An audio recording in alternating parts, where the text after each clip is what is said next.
Good evening everyone, welcome back to the channel. My name is Priya Thakur. तो आज यहाँ पर फिर से आपके लिए जो आपका वीडियो यूपी ट्रिपल एससी में आपका सेकंड शिफ्ट में जो एग्जाम हुआ है उसके बारे में हम यहाँ पर पूरी डिस्कस करने वाले हैं। तो जल्दी से सभी बच्चे सेशन को ज्वाइन कीजिए। और कहाँ से आपके किस तरह के क्वेश्चन आए हैं, हिंदी की अगर स्पेशल बात करूँ तो बहुत इजी पेपर आया था, बहुत बेस्ट आपका स्कोर रहने वाला है। जल्दी से कमेंट सेक्शन में अपना स्कोर जरूर शेयर करना कि आपका कितना यहाँ पर आपका जो है स्कोर बना है, ठीक है।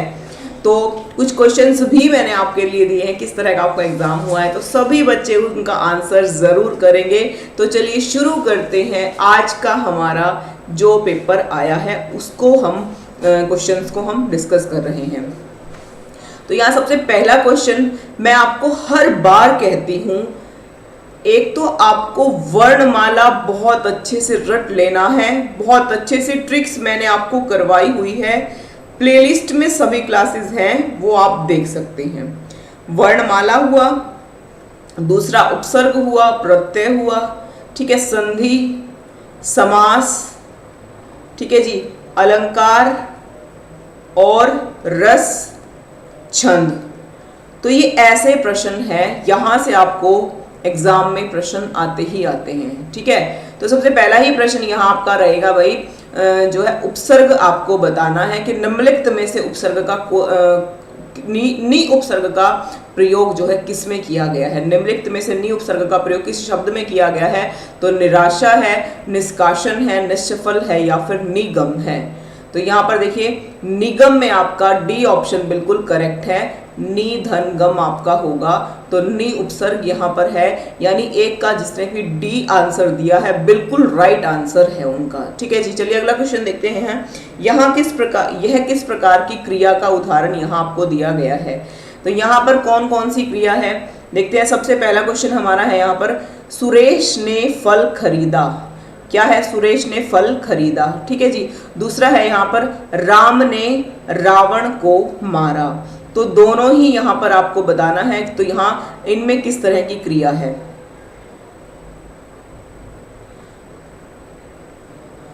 ठीक है, तो यहाँ पर आपको बताना है सुरेश ने फल खरीदे, राम ने रावण को मारा। तो यहाँ पर अकर्मक क्रिया है। देखिए सकर्मक में क्या होता है, ट्रिक्स मैंने कैसे बताई थी कि यहाँ पर आपको कर्म मिलेगा ही मिलेगा, ठीक है ना। और अकर्मक की मैंने आपको बताई थी, तो जहां पर आपको कर्म नहीं मिलेगा। तो राम ने क्या खरीदा, क्या खरीदने का काम किया है, फल को खरीदने का काम किया है। राम ने किसको मारने का काम किया है, तो रावण को मारने का काम किया है। इस तरह से दोनों ही क्वेश्चन में, यानी कि सेकंड में भी आपका डी ऑप्शन बिल्कुल करेक्ट होगा। अपने नंबर्स काउंट करते रहना, ठीक है जी। चलिए अगला क्वेश्चन देखते हैं। यहाँ पर अधोलिखित में से किस वाक्य में संप्रदान कारक है। संप्रदान का कारक चिन्ह हमारा क्या होता है, संप्रदान का को और के लिए, ये हमारा जो है कारक चिन्ह रहता है संप्रदान का, ठीक है। मैंने अपने पिताजी को अस्पताल में भर्ती करा दिया है, ठीक है। लेखक आजकल उपन्यास लिखने में व्यस्त हैं। अमेरिका से पाकिस्तान को आर्थिक मदद मिलती रही है। तुम अपने काम को ठीक तरह से करो, ठीक है। तो संप्रदान कारक का प्रयोग आपको करना है। संप्रदान कारक की पहचान क्या होती है, कोल होती है या फिर के लिए होती है। तो यहाँ पर देखिए, जब भी मैंने आपको बताया ना, दान देने या फिर कुछ देने की स्थिति जब भी आती है तो किस कारक चिन्ह का प्रयोग होता है, संप्रदान का। तो यहाँ पर आर्थिक मदद यहाँ दी जा रही है, तो यहाँ 3 का आपका सी ऑप्शन बिल्कुल राइट रहेगा।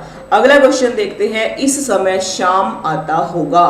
तो यहाँ पर कौन सी क्रिया है, अब शाम आता होगा है ना, तो ये क्या होगी, संभाव्य, यानी कि संदेह की स्थिति है, ठीक है। तो यहाँ पर कौन सी है, उसके आने की संभावना भी है या फिर वो आ भी सकता है, वो आ भी नहीं सकता है, दोनों ही है।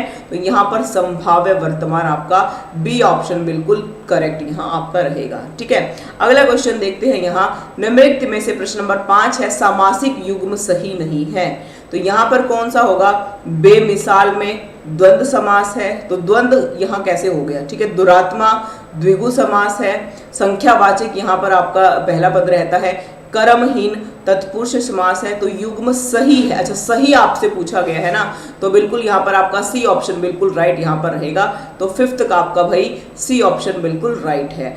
अगला प्रश्न है यहाँ, अब लो नसानी अब ना नसे हो में यहाँ पर कौन सा रस दिया गया है, तो यहाँ ए ऑप्शन करुण रस यहाँ पर आपका बिल्कुल राइट रहेगा। ठीक है, तो इस तरह के क्वेश्चन ही आपको, ऐसा नहीं है कि आपको हिंदी के एग्जाम में कुछ अलग से कहीं और से किसी बुक से प्रश्न आते हैं, तो यही किताबें आप पढ़ते रहिए, इन्हीं में से आपको डेफिनेटली जो है क्वेश्चंस जो है मिलते रहेंगे। ठीक है जी, तो इस तरह के क्वेश्चन हर एक एग्जाम में आते हैं, आपको हर एक एग्जाम में यही हिंदी आपकी रहती है, यही हिंदी आप पढ़ते हैं, यही हिंदी आपके जो है आपको आपके एम तक, आपके लक्ष्य तक पहुंचाने में आपका साथ देती है। ठीक है।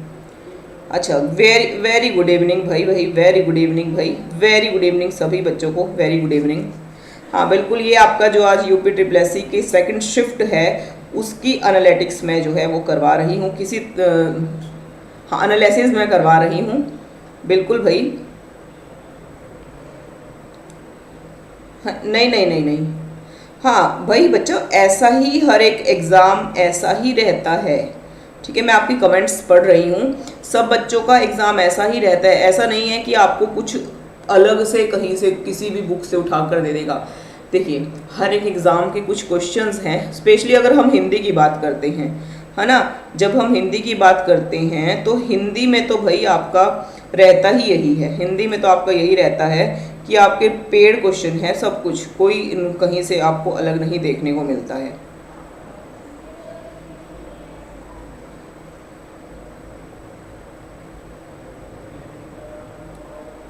हाँ, रस छंद अलंकार, मैंने आपको ये टॉपिक्स तो हर बार हम डिस्कस करते ही हैं, इनसे अलग तो कोई टॉपिक हमारा आता भी नहीं है, इनसे अलग नहीं कोई भी टॉपिक आता, यही टॉपिक आपके हर बार एग्जाम में रहते हैं।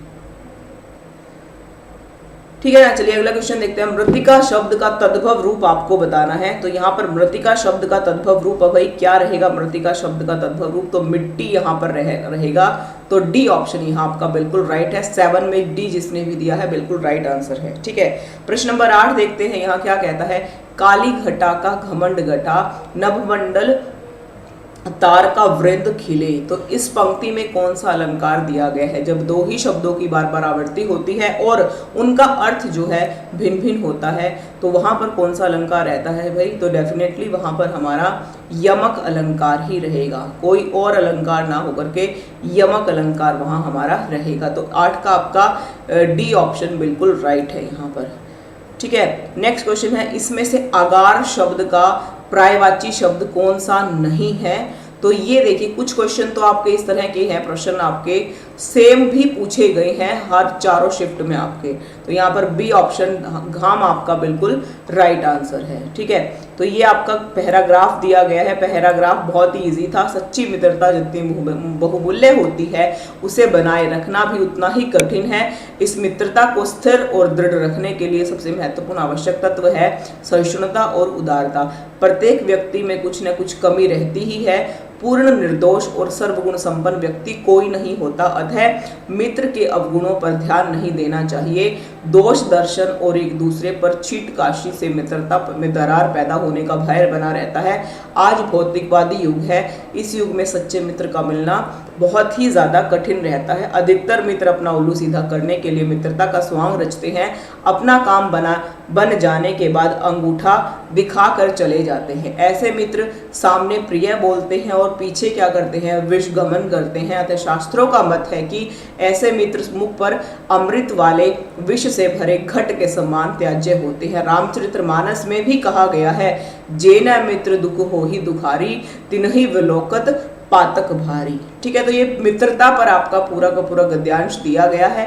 पहला प्रश्न क्या है यहाँ पर, कैसे मित्र विष से भरे घट के समान त्याज्य होते हैं। कैसे मित्र, जो मित्र अप्रिय वचन बोलते हैं, जो मित्र चुप रहते हैं, जो मित्र प्रिय बोलते हैं लेकिन पीछे क्या करते हैं, विषगमन करते हैं, यानी कि सामने तो आपके मुंह पर तो आपके प्यारे बने रहेंगे पर पीठ पीछे क्या करते हैं, आपकी बुराई करते चले जाते हैं। तो ऐसे मित्र यहाँ पर 10 का आपका सी ऑप्शन बिल्कुल राइट रहेगा। अगला क्वेश्चन है, विषगमन शब्द में कौन सा समास है। ठीक है, विष गमन की बात करते हैं तो देखिए विष को गमन करने वाला है ना, यानी कि तो यहाँ आपका तत्पुरुष नहीं होगा, तो यहाँ आपका बी ऑप्शन बहुब्रीहि समास आपका बिल्कुल राइट रहेगा। 11 का आपका बी ऑप्शन बिल्कुल राइट है। अगला क्वेश्चन है यहाँ पर पातक शब्द का विलोम निम्नलिखित में से कौन सा है। पातक का आपसे पूछा गया है, तो पुण्य है, उपकार है, पाप है या फिर अपराध है। ठीक है जी, तो 12 की बात करते हैं तो यहाँ पर हमारा बिल्कुल राइट आंसर रहेगा। अगला प्रश्न है मित्रता को स्थिर और दृढ़ रखने के लिए सबसे महत्वपूर्ण आवश्यक तत्व कौन सा है। तो मित्रता को स्थिर और दृढ़ रखने के लिए सबसे महत्वपूर्ण तत्व है उधार लेने, उधार देने या फिर समय पर सहायता न करने, सहिष्णुता और उदारता, बुराई करना या फिर गुणों को छुपाना। तो यहाँ पर सी ऑप्शन ये पूरा, अच्छा ये गद्यांश में से ही है ना। हाँ बिल्कुल भाई, क्यों नहीं, बिल्कुल इसी तरह से आपकी क्लासेस चलती रहेंगी रेगुलर। एनसीईआरटी मैंने शुरू की है, एनसीईआरटी देखिए आपको बहुत अच्छा आपका एग्जाम आया है। ठीक है ना। तो एनसीईआरटी मैंने शुरू की हुई है, आप डेली लाइव सेशन ज्वाइन कर सकते हैं।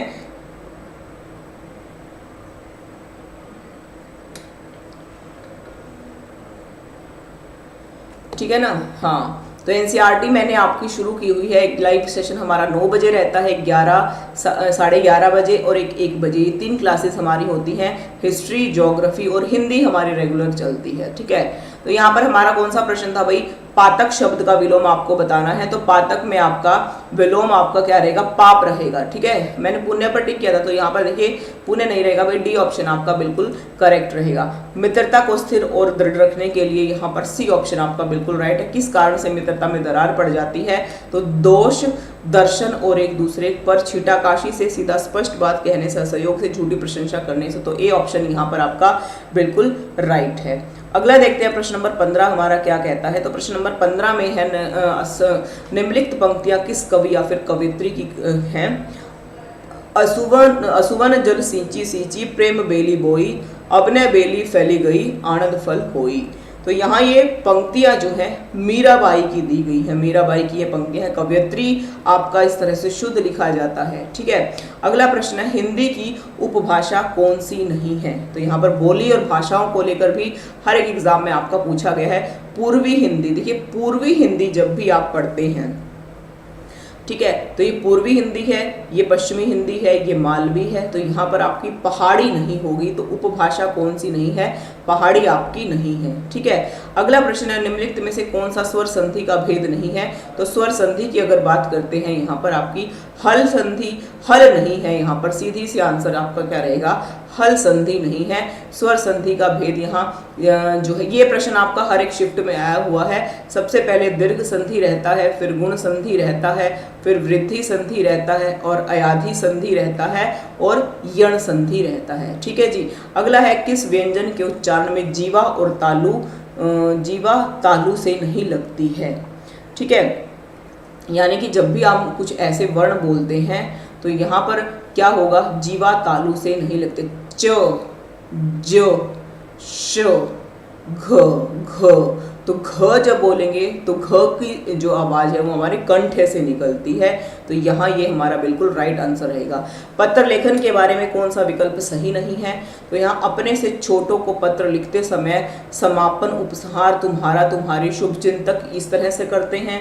सरकारी कार्यालयों में लिखे जाने वाले पत्रों में अभिवादन, सादर, नमस्ते लिखा जाता है।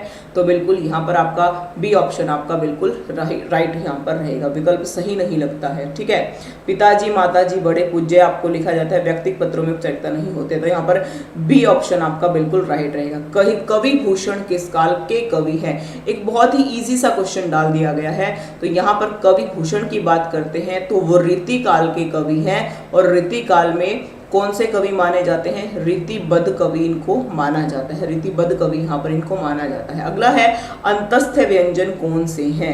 अंतस्थ व्यंजन की बात करते हैं तो यहाँ पर य, र, ल, व जो है हमारे अंतस्थ व्यंजन है और ये तीनों ही हमारे संयुक्त व्यंजन हैं। ठीक है, ये हमारे उष्म व्यंजन है और ईचु यशाणाम च, छ, ये जो है हमारे तालु, यानी कि इनका उच्चारण स्थान तालव्य माना जाता है। घुमक्कड़ शास्त्र राहुल सांस्कृत्यायन एक इंपॉर्टेंट है, हर एक एग्जाम में राहुल सांस्कृत्यायन से रिलेटेड भी क्वेश्चन आपको आए हुए हैं। ठीक है जी, तो चलिए यहाँ देखते हैं यहाँ क्या कहा गया है। यहाँ पर है भाई जो है घुमक्कड़ शास्त्र किसकी रचना है, तो घुमक्कड़ प्रवृत्ति के किसको कहा जाता था, राहुल सांकृत्यायन को घुमक्कड़ प्रवृत्ति का कहा जाता था। तो यहाँ आपका ए ऑप्शन बिल्कुल राइट रहेगा। ठीक है, नेक्स्ट है कौन सी कहानी प्रेमचंद की नहीं है, तो यहाँ पर झूठा सच मैंने आपको बहुत बार करवाया है, झूठा सच यहाँ उपन्यास है, और है किसका ये यशपाल का उपन्यास है। ठीक है, अगला क्वेश्चन है कोष्टक के लिए, यहाँ पर आपको ये कोष्टक में विराम चिन्ह दिया गया है, ये देखिए ये इस तरह का दिखाई देता है। तो यहाँ ये विराम चिन्ह कौन सा है, उद्धवर्ण है। उद्धवर्ण जो है दो प्रकार के होते हैं, एक हरा दोहरा, निर्देशन है, अल्प विराम है, अर्ध है। तो यहाँ पर डी ऑप्शन आपका बिल्कुल राइट रहेगा, तो डी इज करेक्ट। आगे क्वेश्चन देखते हैं भाई, यहाँ किस विकल्प में विलोम शब्द जो है सही नहीं है, यानी कि प्रशंसा निंदा बिल्कुल राइट है, सुकी का प्रकिया बिल्कुल राइट आंसर है, सज्जन दुर्जन बिल्कुल राइट है, प्रलय का ध्वंस ये दोनों ही एक दूसरे के विलोम नहीं है, ये दोनों एक दूसरे के पर्यायवाची हैं। ठीक है, चलिए प्रश्न नंबर 26 देखते हैं। हे सारथे हे द्रोण क्या देवेंद्र भी आकर खड़े, हे खेल क्षत्रिय बालकों का वेहु भेदन पर लड़े, मैं सत्य कहता हूँ सके सुकुमार मत जानो मुझे, यमराज से भी युद्ध में प्रस्तुत सदा मानो मुझे। तो यहाँ पर क्या है, ये वीर रस आपका है, तो यानी कि यहाँ पर 26 में भैया आपका ए ऑप्शन वीर रस आपका बिल्कुल राइट रहेगा। ठीक है, क्षत्रिय है, वीरता की बात अगर करते हैं यहाँ पर। 27 की बात करें, रहीमन पानी राखिए बिन पानी सब सून, पानी गए ना उबरे मोती मानुष चून। जब भी इस तरह की बात आती है तो यहाँ पर पानी के 3 अर्थ निकले हैं, तो सीधा सीधा आपका सलेश अलंकार यहाँ होगा। ठीक है, अगला क्वेश्चन है यहाँ पर दक्षिण शब्द का विलोमार्थी शब्द आपको बताना है। देखिए पश्चिम का तो पूर्व हो गया, दायां का बाएं है, तो दक्षिण का वामांग यानी कि जो है इसका विलोम क्या रहेगा, तो दक्षिण 28 में आपका ए ऑप्शन बिल्कुल राइट है। अगला क्वेश्चन है किस वाक्यांश के लिए प्रयुक्त शब्द सार्थक नहीं है, तो बुरे मार्ग पर चलने वाला कुमार्गी है, छुटकारा दिलाने वाला त्राता है। ठीक है, आकाश में घूमने वाला आकाश वृत्ति, जिसे करना कठिन हो दुष्कर। तो यहाँ पर सी ऑप्शन आपका बिल्कुल राइट रहेगा। 29 में सी जिस भी बच्चों का है बिल्कुल राइट आंसर है। अगला है निम्नलिखित में से किस शब्द की वर्तनी सही है, तो याज वल्क्य मैंने आपको बहुत बार करवाया हुआ है, तो बी ऑप्शन यहाँ सीधा सीधा शुद्ध वर्तनी को लेकर के हर एक एग्जाम में क्वेश्चन पूछे जाते हैं। ठीक है, तो यहाँ पर बी ऑप्शन आपका बिल्कुल राइट रहेगा। अगला है यहाँ प्रज्ञा और मनीषा शब्द का पर्यायवाची कौन सा नहीं है, तो यहाँ प्रज्ञा और मनीषा के पर्यायवाची नहीं आपसे पूछा गया है। विवेक जो है वो प्रज्ञा और मनीषा का पर्यायवाची है, मेधा भी प्रज्ञा और मनीषा का पर्यायवाची है, मति और विधाता। तो यहाँ 31 में आपका डी ऑप्शन बिल्कुल राइट रहेगा। नद्यागम में आपको संधि पूछी गई है, तो नदी धन आगम, नदी धन आगम, नदा धन गम, तो यहाँ पर सी ऑप्शन बिल्कुल आपका राइट रहेगा, नद्यागम। ठीक है, तो यहाँ जो है 32 का आपका सी ऑप्शन बिल्कुल राइट है। अगला प्रश्न देखते हैं, आजकल लेखक उपन्यास लिख रहा है ना, तो यहाँ पर देखिए आजकल लेखक उपन्यास लिख रहा है, कर्ण कारक है, संप्रदान कारक है, अपादान कारक है, कर्म कारक है। तो जब ये काम कर्म कर रहा है ना लेखक, तो यहाँ पर क्या होगा, देखिए कर्ण से के द्वारा, यानी कि यहाँ पर आपको किसी साधन की आवश्यकता है, तो साधन यहाँ पर दिया ही नया है। ठीक है, नहीं दिया है। यहाँ संप्रदान को और के लिए साथ में है दान देने की स्थिति में जो है संप्रदान कारक का प्रयोग होता है। अपादान की बात करते हैं, अलगाव की स्थिति में जो है अपादान का प्रयोग यहाँ पर रहता है। तो इस वजह से यहाँ पर तीनों ना होकर के 33 का आपका सी ऑप्शन बिल्कुल राइट रहेगा। तो यहाँ क्या कर रहा है, वो उपन्यास लिखने का कर्म कर रहा है। अगला प्रश्न है यहाँ पर नाला शब्द का स्त्रीलिंग क्या होगा, तो नाला शब्द का स्त्रीलिंग नालियां हैं, नालिये है, नाली है या फिर नाली है, तो सी ऑप्शन यहाँ 34 का सी बिल्कुल राइट आंसर है। अगला है अंगद का पैर होना, अंगद का पैर होना मुहावरे का क्या अर्थ है यहाँ पर, ये प्रतिज्ञा जिससे कभी न डिगे, ठीक है। मजबूत और सुदृढ़ टांगों वाला, स्थिर कदम जो कभी विचलित नहीं होते हैं, या फिर राम का परम भक्त होना। ठीक है, तो ये बिल्कुल राइट आंसर यहाँ पर रहेगा। बिल्कुल भाई, एक बार सभी बच्चे सेशन को ज़रूर एक बार शेयर और लाइक ज़रूर करें, ठीक है ना। बिल्कुल एक बार शेयर और लाइक ज़रूर कर दें, लाइक का बटन ज़रूर दबाएं सभी।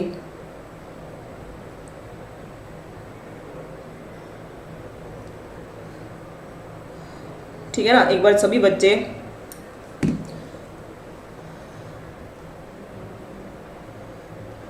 बिल्कुल बिल्कुल बिल्कुल। हाँ, डेली आपकी लाइव क्लासेस चलती हैं, बिल्कुल भाई डेली चलती हैं।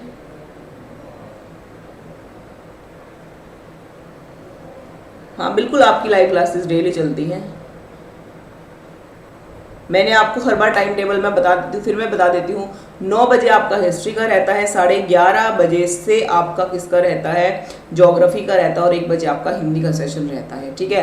अंगद का पैर होना, प्रतिज्ञा जिससे कभी ना डिगे, तो ऐसी प्रतिज्ञा जिससे कभी ना डिगे, यानी कि सीधी सी बात अगर यहाँ पर कहे, अत्यंत दृढ़ संकल्प लेना क्या कहलाता है, अंगद का पैर होना। तो यहाँ पर मुहावरा किस भाषा का शब्द है, अरबी भाषा का शब्द है। मुहावरे की पहचान है, इसके अंत में ना लगा होता है, तो ये यहाँ मुहावरे की पहचान। प्लेलिस्ट में सभी क्लासेस हैं, विस्तृत डिस्कशन हमारी हो चुकी है इन टॉपिक्स पर, तो आप देख सकते हैं। किस विकल्प में शब्द युग्म का अर्थ भेद सही नहीं है, तो अनिल अनल, तो देखिए अनिल का हवा और अनल का आग, अविलंब का सहारा, अविलंब का विलंब, तो देखिए ये यहाँ दे दिया गया है विलंब और अविलंब। ठीक है जी, तो यहाँ पर जो है हमारा बी ऑप्शन बिल्कुल राइट रहेगा, 36 का बी ऑप्शन बिल्कुल राइट है यहाँ पर। अगला है राखनहार शब्द निम्नलिखित में से कौन से किस प्रकार के प्रत्यय यहाँ पर इस समय लगा हुआ है। देखिए मैंने आपको बताया प्रत्यय 2 प्रकार के होते हैं, एक हमारा रहता है कृत प्रत्यय और दूसरा हमारा रहता है तद्धित प्रत्यय। ठीक है,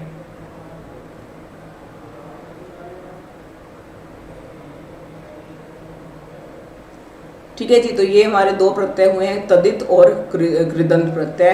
क्रिया प्रत्यय, कर्तृवाचक तद्धित प्रत्यय। देखिए यहाँ पर जो भी क्रियाओं के साथ लगने वाले प्रत्यय क्या कहलाते हैं, कृत प्रत्यय कहलाते हैं। यहाँ पर राख क्या है हमारा, यहाँ पर मूल शब्द है, राखन उससे शब्द बना है, तो ना यहाँ पर कर दिया, ये क्या हो गई, राखना क्या हो गई, यहाँ पर क्रिया हो गई। ठीक है, तो राखनहार, तो यहाँ पर ये क्रिया के साथ जो प्रत्यय हमारे लगते हैं वो कृदंत प्रत्यय कहलाते हैं। प्रद्युमन का शुद्ध संधि विच्छेद क्या होगा, तो यहाँ पर ए ऑप्शन बिल्कुल राइट है, प्रद्युमन। ठीक है, प्रश्न नंबर 39 की अगर बात करते हैं, निम्नलिखित में से कौन सा शुद्ध है, शब्द आपको बताना है। बालक छत में खेल रहे हैं, श्वेता मेरे पास, शुद्ध आपको बताना है ना, तो यहाँ पर श्वेता मेरे पास दौड़ती हुई आई, एक किताब कहानी की दे दीजिए, आप क्या किताबें पढ़ेंगे, तो श्वेता मेरे पास दौड़ती आई, क्योंकि एक किताब कहानी की दे दीजिए नहीं होता, एक कहानी की किताब दे दीजिए होता है, तो इसलिए आपका 39 में भी आपका सेकंड ऑप्शन बिल्कुल राइट है। अगला है सांच को आंच नहीं, सच्चे को डरने की कोई भी आवश्यकता नहीं होती है। ठीक है, अगला है चाम का तत्सम रूप आपको बताना है, चाम का चरम, है ना, ये आपका एक और शिफ्ट में पूछा गया प्रश्न है, तो ए ऑप्शन यहाँ पर आपका बिल्कुल करेक्ट है। चाम का क्या रहेगा, चरम आपका बिल्कुल राइट आंसर है। आगे है यहाँ प्रश्न नंबर 42, बंध्या शब्द का तद्भव रूप आपको बताना है, तो यहाँ पर बंध्या का क्या रहेगा भाई, बांध यहाँ पर आपका रहेगा। ठीक है जी, बंध्या का शब्द रूप तद्भव रूप आपको बताना है। ठीक है, अगला प्रश्न देखते हैं भाई यहाँ। ठीक है जी,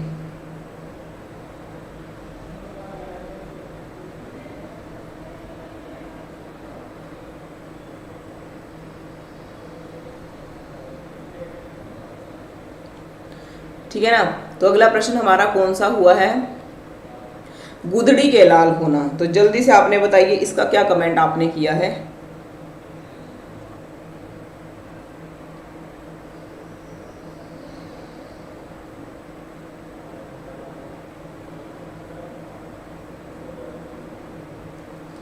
ठीक है, तो यहाँ पर गुदड़ी के लाल होना का सही अर्थ आपको बताना है, तो यहाँ निर्धन परिवार में जन्मा गुणी व्यक्ति, अत्यंत अनुभवी होना, बिना बात बिगाड़ देना। देखिए मैंने आपको ना 500 के आसपास 500 प्लस ही मुहावरे लोकोक्ति की क्लास मैंने आपको करवाई हुई है, उससे बाहर आपको नहीं जाएगी, तो एक बार जरूर आप उस क्लास को देख लेना। ठीक है, अगला प्रश्न है यहाँ पर, प्रातः सूर्य उदित हुआ और पक्षी चहचहाने लगे, किस वाक्य का यहाँ पर और यहाँ पर आ जाता है।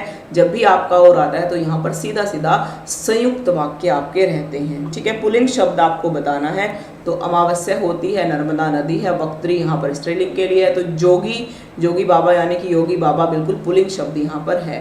प्रश्न नंबर 46 देखते हैं, निम्नलिखित में से कौन से विकल्प में सभी शब्द जो है वो पर्यायवाची हैं। ठीक है, बिल्कुल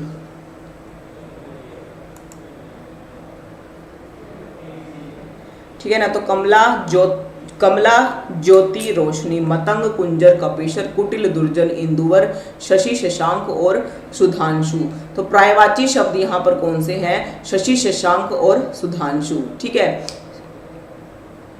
ठीक है जी, अगला प्रश्न देखते हैं यहाँ, निम्नलिखित में से कौन सा तत्सम शब्द है। तो तत्सम जब आपसे पूछा जाता है तो सी ऑप्शन आपका बिल्कुल ठीक रहता है। यहाँ कुकुर, यहाँ पर कुत्ता क्या है, तत्सम शब्द है। ठीक है, तो ये देखिए यहाँ पर आपका रहेगा बंध्या का तद्भव, मैंने आपको बांध नहीं, सी होगा भाई, यहाँ ये इटिक हुआ था ना, तो यहाँ देखिए सी होगा आपका, बांझ रहेगा। ठीक है ना, अगर यहाँ पर अंकेक्षक शब्द की सही वाक्यांश क्या होगा, तो यहाँ देखिए अंक गोद में रखने वाला बच्चा, यानी कि गोद में रहने वाला बच्चा, अंकों की गणना करने के साथ, अंकों के साथ खेलने वाला, आय व्यय के आंकड़ों की जांच करने वाला। तो यहाँ पर डी ऑप्शन इसका बिल्कुल राइट यहाँ पर रहेगा। ठीक है,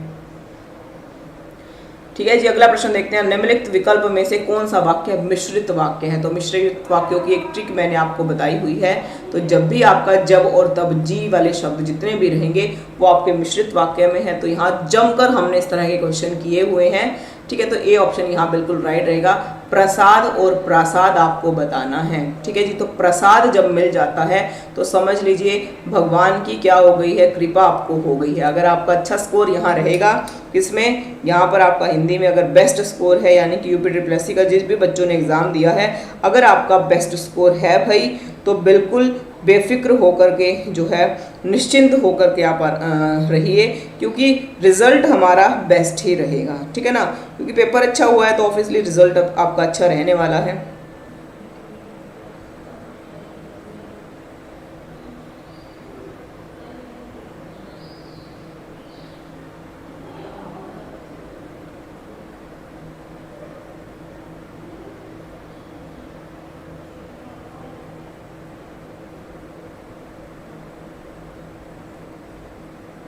ठीक है, तो यहाँ देखिए 50 का आपका क्या रहेगा, डी ऑप्शन आपका बिल्कुल राइट रहेगा। प्रसाद में आपका कृपा होगा, प्रसाद की बात करते हैं तो ये आपका महल हो जाएगा। तो यानी 50 का आपका सी बिल्कुल करेक्ट है। तो ये क्वेश्चन हमारे 50 क्वेश्चन हिंदी के थे। तो आई होप आपको समझ में आया होगा, आपका स्कोर भी आपको पता चल गया होगा कि कितना स्कोर आपका रहने वाला है। ठीक है, तो आगे देखते हैं भाई किस तरह के क्वेश्चन यहाँ पर आए हुए थे आगे।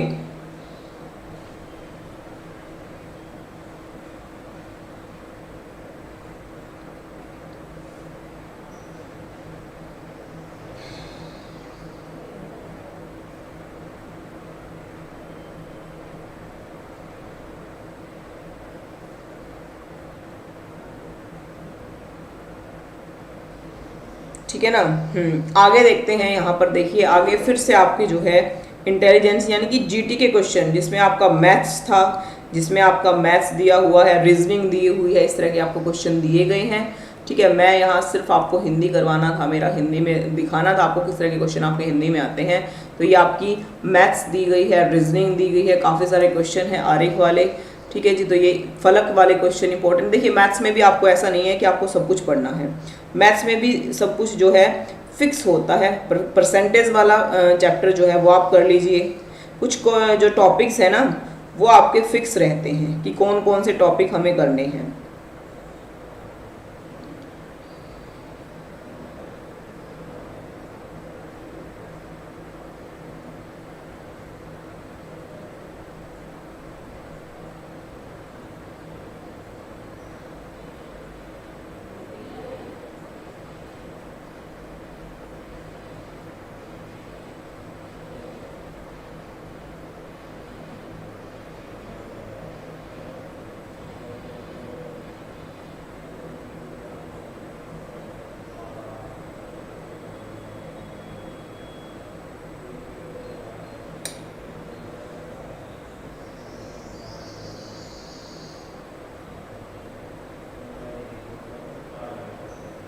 हाँ भाई, रचनाओं के बहुत सारे क्वेश्चन आपको आए हुए थे, बिल्कुल भाई, है ना। हाँ, रचनाओं के भी क्वेश्चन आपको आए। तो देखिए, हिंदी में जहाँ अगर हिंदी आपको कहा गया है ना किसी भी पेपर में करने के लिए, तो ये आप मानकर चलिए कि रचनाओं के 1 से 2 तो बच्चा आपको मिलेंगे ही मिलेंगे। ठीक है, ये आप अपना मानकर चलिए कि 1 से 2 क्वेश्चन आपको वहाँ पर मिलने वाले हैं रचनाओं के, क्योंकि जब हिंदी दे दिया तो ऐसा तो हो ही नहीं सकता ना।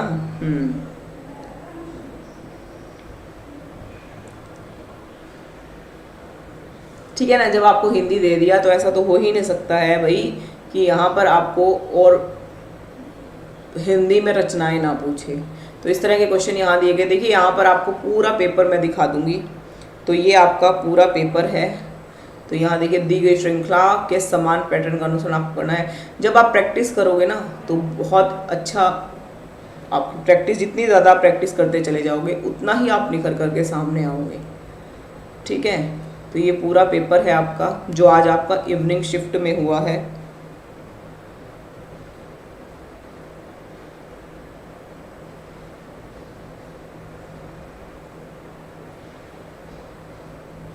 ठीक है ना, तो ये देखिए भैया, आपका करंट अफेयर्स, हिस्ट्री के, ज्योग्राफी के, पॉलिटिकल साइंस के क्वेश्चंस जो हैं वो भी आपके आए हैं। तो इसलिए मैं हमेशा आपको यही कहती हूँ, ये पढ़ते रहिए। ये देखिए आपका हिस्ट्री, ठीक है, जितने भी एक्ट हैं मैं स्पेशल क्लासेस आपके लिए लेकर आने वाली हूँ, सब कुछ आपको करवाऊंगी। बस आपका काम है मेरे साथ बने रहना, जुड़े रहिए बस आप मेरे साथ, आपको सब कुछ मिलेगा और बिल्कुल फ्री में कंटेंट मैं आपके लिए लेकर आने वाली हूँ। जहाँ आप जो चीज़ आप पैसा देकर पढ़ते हो ना, वो आपको मैं फ्री में, आपको मैं नोट्स देने वाली हूँ, फ्री में आपको मैं पढ़ाने वाली हूँ। ये सभी चीज़ों के नोट्स मैं आपके साथ शेयर करने वाली हूँ बहुत जल्दी। तो जल्दी से जल्दी चैनल को जाकर के सब्सक्राइब कीजिए, लाइक कीजिए और शेयर कीजिए ज़्यादा से ज़्यादा। ठीक है, तो ये पूरे के पूरे क्वेश्चन देखिए। ऑपरेटिंग सिस्टम का उदाहरण कौन सा है? त्रिराज्य संरक्षित क्षेत्र में घड़ियाल मगरमच्छों की सबसे बड़ी आबादी वाली नदी अभ्यारण्य आपका देखिए, ये आपका ना एनवायरनमेंट स्टडी में आता है, पर्यावरण में आपके इस तरह के क्वेश्चन है। तो ये भी बहुत इंपॉर्टेंट है। हर एक जो है जीव राष्ट्रीय उद्यान आपको पता होना चाहिए कौन सा कहाँ पर है। किस राज्य में हाथियों को दुर्घटना से बचाने के लिए स्वचालित सायरन लगाने की घोषणा की गई है। ये आपके करंट अफेयर्स से रिलेटेड जो क्वेश्चन है। करंट अफेयर्स आपका स्ट्रॉन्ग होना चाहिए। करंट अफेयर्स और हिंदी के बल पे भी आप जो है अच्छा स्कोर कर सकते हैं। ठीक है ना, तो ये देखिए मोस्टली क्वेश्चन जो है करंट अफेयर से, पॉलिटिकल साइंस से आपको पूछे गए। 8वीं अनुसूची की बात यहाँ पर की गई है कि कौन सी भाषा 8वीं अनुसूची में शामिल नहीं है। ठीक है, तो ये देखिए हाल ही में जो है द्विपक्षीय कवच अभ्यास को बोल्ड कुरुक्षेत्र नामक एक संयुक्त अभ्यास था। ये पूरे आपके करंट अफेयर से पूछे गए हैं क्वेश्चन, ये सभी आपके करंट अफेयर से पूछे गए हैं। ये मुझे सॉल्व, त्वचा के लिए कौन सी जो है किरणें, पराबैंगनी किरणों, त्वचा को पराबैंगनी किरणों से कौन बचाता है, ये आपके देखिए साइंस से आपके क्वेश्चन पूछे गए हैं। पेंशन योजना के आपके क्वेश्चन, करंट अफेयर्स ग्रेट है ना। महावीर स्वामी को ज्ञान कहाँ प्राप्त हुआ था, देखिए इतना इजी सा क्वेश्चन आपसे पूछा गया है। अब ये आपको कब आएंगे? जब आप इनको रिवीजन करते रहोगे, है ना। Practice makes us perfect. जितनी ज़्यादा प्रैक्टिस करोगे, जितना ज़्यादा आप रिवीजन करते चले जाओगे, उतना ही आपके लिए फ़ायदा है, उतना ही आप जो है, हमेशा कहती हूँ कि एक बार आंखों के सामने से ज़रूर उन चीज़ों को आप निकालते रहिए, ताकि याद हमें रहे कि कहाँ पर हमारी जो है कमी, हमारी कहाँ रही थी, हमने क्या हमारा नहीं पढ़ा। देखिए, तो यहाँ पर देखिए अपने संदेश के प्रचार प्रसार के लिए हिंदी का प्रयोग करने वाले भक्ति संत निम्नलिखित में से कौन है? तो यहाँ पर भक्ति संतों की बात की गई है। तो कबीर हुए हैं, दादू हुए, तुलसीदास हुए, रामानंद। तो ये देखिए हिंदी का क्वेश्चन भी आपको पूछा गया है। तो यहाँ पर अपने संदेश से के प्रचार प्रसार के लिए हिंदी का प्रयोग करने वाले प्रथम भक्ति संत कवि कौन थे? तो तुलसीदास की बात करते हैं। तो यहाँ पर संत कवियों में ये देखिए तुलसीदास यहाँ पर कौन है? तुलसीदास यहाँ पर राम काव्य धारा से संबंधित हैं। ठीक है, संत कवि हुए हैं और एक यहाँ पर रहते हैं सूफी कवि रहते हैं। ठीक है, संत कवियों को 2 भागों में बांट दिया गया है, राम भक्ति काव्य धारा, ठीक है, और यहाँ पर सूफी काव्य धारा। संत कवियों को 2 भागों में बांटा गया है। निर्गुण संत कवि हैं और सगुण संत कवि हैं। निर्गुण हुए हैं और सगुण हुए हैं। ठीक है ना, और सूफी को फिर से 2 भागों में बांट दिया गया है। अब यहाँ कबीर ने क्या किया है? पूरा प्रचार प्रसार किया है। दादू दयाल की बात करते हैं तो इनको राजस्थान का कबीर कहा जाता है। रामानंद की बात करें तो ये जो है कबीर, रैदास, धन्ना, पीपा सेन ये रामानंद के ही शिष्य हैं। सबसे पहले की बात करते हैं तो रामानंद ने ही क्या किया था, भक्ति का प्रचार प्रसार है जो है पूरे जो है उत्तर भारत में फैलाया था। तो कबीर के रामानंद के अनेक शिष्य कहे जाते हैं, 12 शिष्यों में जिसमें कबीर, रैदास, धन्ना, पीपा सेन का नाम जो है प्रमुख लिया जाता है। तो इस तरह के क्वेश्चन आपको पूछे गए हैं। नृत्य से संबंधित एक क्वेश्चन जरूर आता है, नृत्य से संबंधित एक क्वेश्चन जरूर आता है हर एक एग्जाम में, ठीक है। हाँ बिल्कुल भाई। आगे देखते हैं भाई, यहाँ पर अंतर्राष्ट्रीय संग्रहालय एक्सपो 2003 का विषय, आपको ये करंट अफेयर्स के क्वेश्चन पूछे गए हैं, ठीक है ना। तो करंट अफेयर और हिंदी बहुत बेस्ट आपका होना चाहिए, और जिनकी मैथ्स भी अच्छा है तो कहीं ना कहीं भाई उनका तो मज़ा आपका आने वाला है। करंट अफेयर्स रेगुलर पढ़ते रहे, न्यूज़पेपर पढ़ने की अपने आप को आदत डालिए। दिल्ली का लाल किला किसके मुगल शाह ने, देखिए हिस्ट्री के क्वेश्चन आपसे पूछे गए हैं कि दिल्ली का किला किसने बनवाया था, ठीक है। हड़प्पा स्थल की सर्वप्रथम संक्षिप्त खुदाई किसने की थी, तो यहाँ पर अकालदास बनर्जी ने की थी। तो ये देखिए यही क्वेश्चन मैंने आपको 2 से 3 दिन पहले अपने लाइव सेशन में, क्योंकि मैंने आपको NCERT पढ़ाना शुरू किया है ना, NCERT मैंने आपको बिल्कुल बेसिक से पढ़ाना शुरू किया है, तो ये क्वेश्चन वहीं से तो आते हैं। अब जब धीरे धीरे हमारा फर्स्ट स्टेप जल्द ही क्लियर हो जाएगा, हम अपने सेकंड स्टेप पर पहुंच जाएंगे, 7th क्लास की बुक्स पर हम पहुंच जाएंगे, फिर हम थर्ड स्टेप 8th क्लास को पढ़ेंगे, फिर हम 4th 9th क्लास को। तो ये बेसिक है, मेरे साथ बनकर रहिए, मेरे साथ जुड़कर रहिए, तो सभी चीज़ें आपकी डाउट्स जो है क्लियर होते चले जाएंगे, ठीक है जी। तो ये सभी आपका करंट अफेयर्स था। आई होप सेशन आपको पसंद आया होगा। हिंदी के जितने भी क्वेश्चन हैं वो हमने सॉल्व किए हैं, बाकी क्वेश्चन से मैंने आपको मिलवाया कि किस तरह के क्वेश्चन आपको आते हैं। ये मेन बात ये रहती है कि हमें स्मार्ट स्टडी हमें करनी है। वो स्मार्ट स्टडी हम कैसे करेंगे, तो एक अच्छा गाइडेंस अगर हमें टाइम टू टाइम मिलता रहे कि कहाँ से क्या कब हमें पढ़ना है, तो अच्छा आपको जो है गाइड करने वाला जब भी मिलेगा, तो ये इस तरह के एग्ज़ाम आप बिल्कुल फटक से आप निकाल दोगे, ठीक है। तो मिलते हैं भाई कल 9 बजे हिस्ट्री के लाइव सेशन के साथ। सभी बच्चे जरूर ज्वाइन कीजिए, क्योंकि जैसे ही आपका 6th क्लास का NCERT जो है ख़त्म होगा ना, ज्योग्राफी और हिस्ट्री, मैंने आपको फिर MCQs धड़ाधड़ कराने शुरू कर देने हैं, ठीक है। एक एक चैप्टर के इतने सारे MCQs मैं लेकर आने वाली हूँ कि इजीली आपको उन क्वेश्चन में से मिलेगा ही मिलेगा, डेफिनेटली मिलेगा ही मिलेगा। हम MCQs भी करेंगे, हम थ्योरी भी करेंगे। ऐसा नहीं है कि हम MCQs पर ही जोर देंगे, क्योंकि देखिए जब तक थ्योरी आपकी कंप्लीट नहीं होगी, जब तक थ्योरी आपको समझ नहीं आएगी, तो कैसे आप उन टॉपिक्स समझ सकेंगे। तो पहले थ्योरी करेंगे और उन्हीं चैप्टर्स के मैं MCQs भी आपके लिए लेकर आऊँगी, ठीक है जी। तो जल्दी से सेशन को जाकर के लाइक कीजिए, चैनल को सब्सक्राइब कीजिए। मिलते हैं नेक्स्ट टॉपिक, नेक्स्ट लेक्चर। तो बेसिक लेवल से जो भी बच्चा पढ़ना चाहता है, बिल्कुल बेसिक लेवल से, तो इस YouTube चैनल को फटाफट जाकर सब्सक्राइब कीजिए। डेली आपको लाइव सेशन की नोटिफिकेशन मिलेगी। हिंदी विद प्रिया ठाकुर के नेम से मेरा टेलीग्राम ग्रुप बना हुआ है, वो ज्वाइन कीजिए, ठीक है। प्रिया ठाकुर 1409 के नाम से मेरी इंस्टा ID है, उसको फॉलो कीजिए। वहाँ पर आपको टाइम टू टाइम इन्फॉर्मेशन मिलती रहती है, ठीक है जी। प्रिया ठाकुर 1409 के नेम से मेरा फेसबुक पेज है, वहाँ पर आप फॉलो कीजिए। हर जगह आपको अपडेट मिलेगी कब किस चीज़ का लाइव सेशन रहता है और कल हमारा टॉपिक कौन सा होने वाला है। पढ़कर आइए ताकि और निखर कर आप सामने आओ, ठीक है जी। चलिए मिलते हैं कल 9 बजे।